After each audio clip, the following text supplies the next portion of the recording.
Good morning, everyone. I hope you all had a fabulous weekend. Yesterday we had some really nice weather, and I know I was outside with my family, and I hope you all got outside too and enjoyed the weather. So we are on chapters 3 and 4 in our story, Eerie Elementary School Freezes Over by Jack Chabert. Let's see what happens today. I'm sure there's going to be some big adventure. Sam stepped away from the door. Fear crept over him. Everyone was stuck in the school. There was no way out. Who knows how long we'll be stuck in here, Sam said. We need to turn the heat back on. And there is a little picture.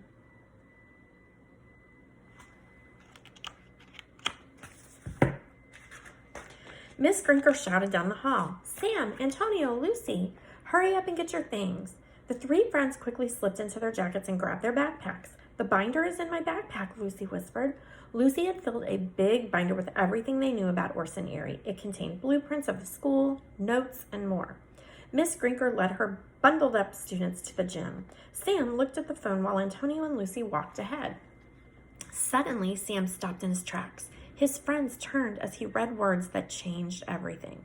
Orson Eerie wrote, "Once the temperature drops to 13 degrees, I will return in my human form." Lucy gasped, "Do you mean?" Sam nodded. "I think Orson was exploring ways of coming back to life, for real, like all the way back. A person again."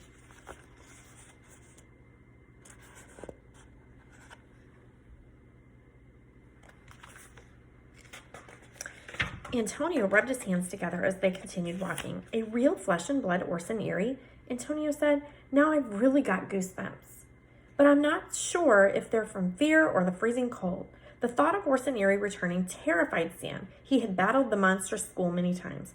Each fight had been awful in its own way, but Orson Eerie appearing as a real person was horrifying. He'll be back from the dead. He could go anywhere and do anything. He'd be more powerful than ever. The sound of hundreds of chattering students filled Sam's ears as he walked into the gym. It's smart to have everyone in one room," Antonio said to his friends. "Body heat should keep us all warm." "Hall monitors," Miss Grinker cried as she pulled Sam and his friends aside. "Please take a quick walk around the school and check for students who are dilly-dallying." Great, Sam thought. Miss Grinker just gave us the perfect excuse to leave the gym. "You got it, Miss Grinker," Antonio said. The friends rushed into the hall. "We'll look for staggerers first," Sam said. "Then we'll get on with our real mission." Here's a picture of Antonio shivering and all of the kids in the gym huddled together. As soon as the friends were out of sight, they began running. The halls were long and winding. Sometimes Eerie Elementary reminded Sam of a maze. Soon they had circled the entire school. Everyone was inside the gym. "Okay," Sam said. "Now we need to get the heat turned back on." "Yeah," Lucy agreed, "before Orson comes back in human form." Just then, a long shadow fell over them. Sam's hair stood on end as he slowly turned around. So here's a picture of the dark school that reminded him of a maze. And there's a picture of them slowly turning around. Chapter 4, The Wet Walk. The shadow belonged to Mr. Nakobe, the old man who took care of the school. Sam breathed a sigh of relief. Shoo! Mr. Nakobe was the one who had chosen Sam to be the school's hall monitor. He had told Sam, Antonio, and Lucy the truth about the school, and it was a secret shared by just the four of them. "Oh man, are we glad to see you," Antonio said. "We're all trapped," Lucy exclaimed, "and Orson Eerie is behind this wild storm. He's trying to come back as a real person," Sam said. Mr. Nakobe ran his fingers over his wrinkled chin. "I've long feared that this was Orson's plan." "We think this big freeze is part of Orson's plan to return," Sam said, "so we need to warm things up fast. How do we turn the heat back on?"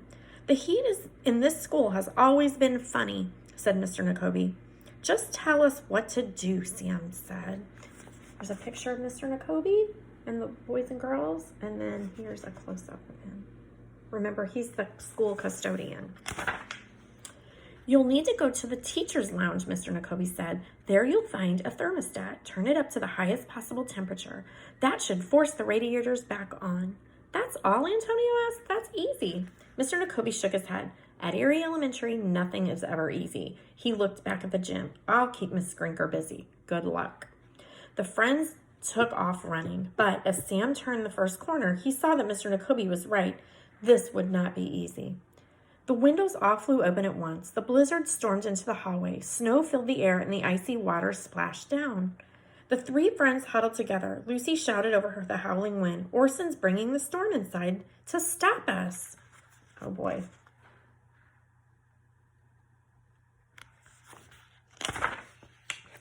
Slushy water flooded the hallways. "Soon the water will turn to ice," Sam said. "If the floors freeze, we'll never make it to the teacher's lounge. We'll be slipping and sliding everywhere." Suddenly there was a bzzz, and the lights shut off. The wet hall was very dark and very spooky. For a moment, the wind stopped wailing and a loud creaking sound filled the hall. Sam turned to see the bathroom door opening. But nobody stepped through the doorway. Instead, something shiny and metal rolled out. Slushy water splashed as the strange object rolled toward them.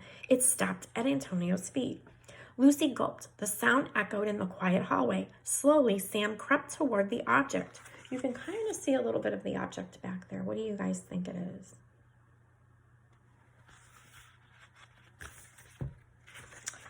Looks kind of long and skinny. I don't know.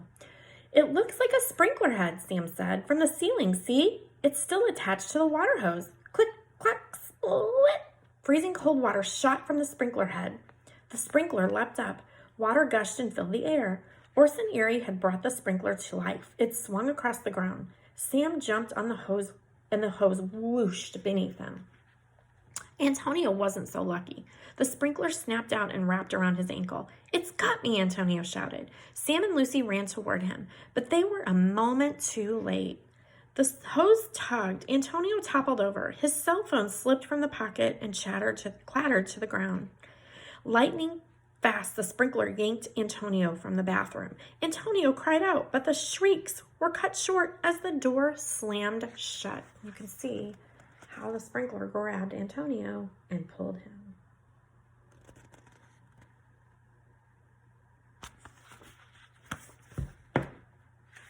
And that's the end of chapter 4. So chapter 5 is called Frozen. There's a couple of pictures. You can kind of see what may be going on. And back to the cover, if you'll remember, Sam is pretty good at ice skating. So I wonder if somewhere in this story he's going to be able to use his skills at the school to ice skate and maybe do some good. I don't know. We'll have to wait and see until next time. Hope you guys enjoyed. Talk to you later. Bye.